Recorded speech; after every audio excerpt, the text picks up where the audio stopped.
Greetings gastronauts, this is KeefCooks, I'm Keef, and today I'm going to do another air fryer recipe. To prove that you can bake things in an air fryer, I'm going to make cheese scones.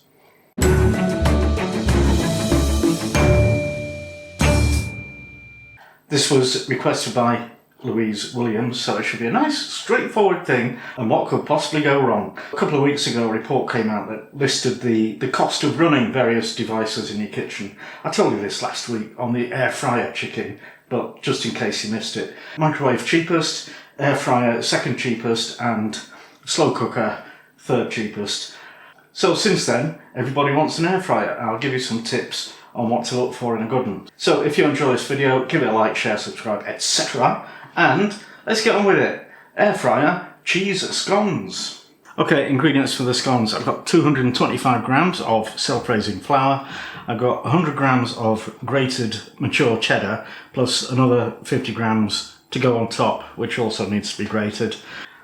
I've got 50 grams of butter, 1.5 teaspoons of mustard powder, 1 teaspoon of baking powder, half teaspoon of cayenne pepper and half teaspoon of salt, and also 60 ml, just under a quarter cup of milk. Okay, mixy, all the dry things. And the salt. Okay, mix those all together. And then the butter needs to be cold enough that you can cut it into cubes. It's actually starting to melt. And then mix it all in with your fingers till it looks like fine breadcrumbs. Okay, fine crumbs. Now add the cheese. Get that all mixed in nice and evenly. And then mix in the milk.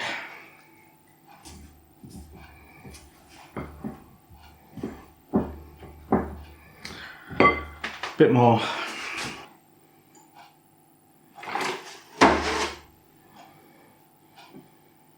Well, actually, I'm going to use the rest of that. So that's basically 120 ml, pretty much half a cup of milk there.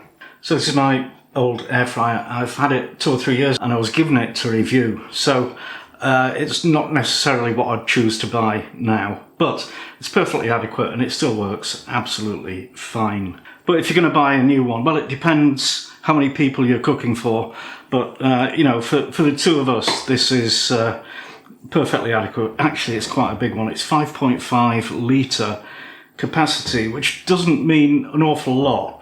You've got your basket, your frying basket they call it, which is 23 centimetres square-ish, but it's got big rounded corners, so it makes it almost circular. And what you're expected to do is just chuck everything in there.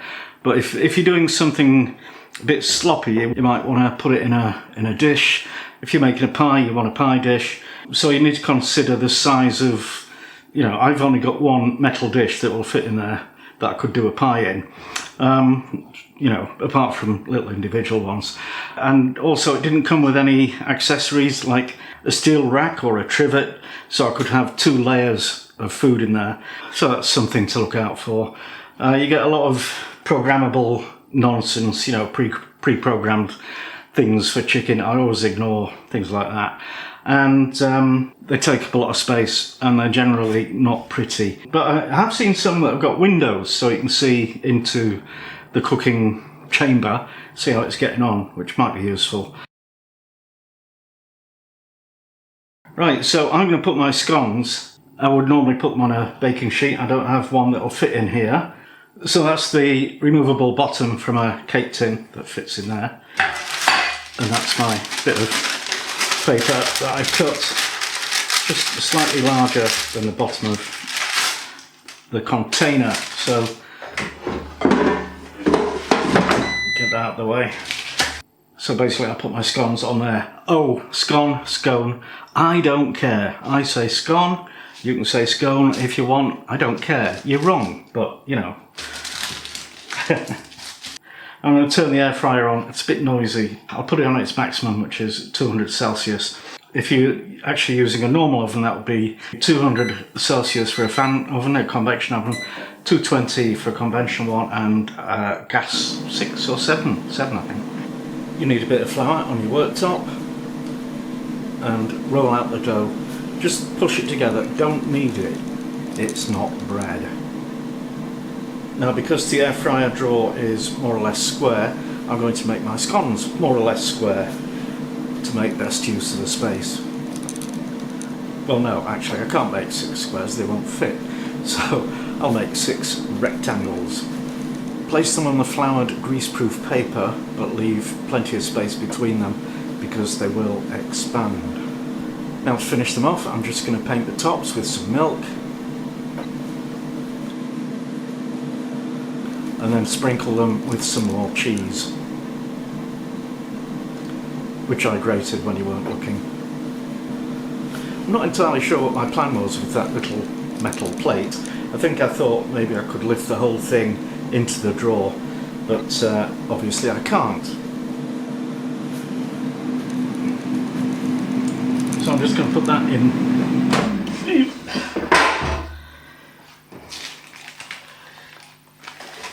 And then put the scones back in. Don't forget space between them. Right, and that goes in for 12 minutes. Okay, that's done. Let's have a look.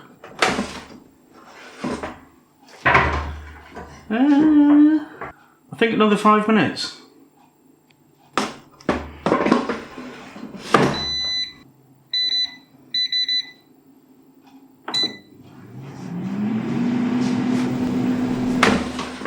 Oh yeah. Yeah, that's better. So I'll take those out, put them on a wire rack to cool down for a bit, and then we'll see what we've got. Plenty of butter. And maybe, oh, you know, some ham or some Marmite or some tomato and lettuce or more cheese if you like. Oh no. What? It's taste test time. With? KeefCooks!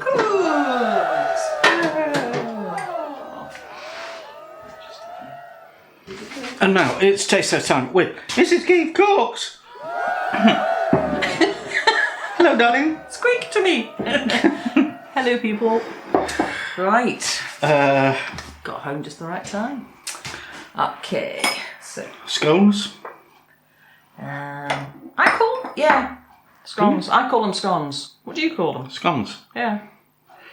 So who calls them scones? Weird people. You heard it here. I don't know.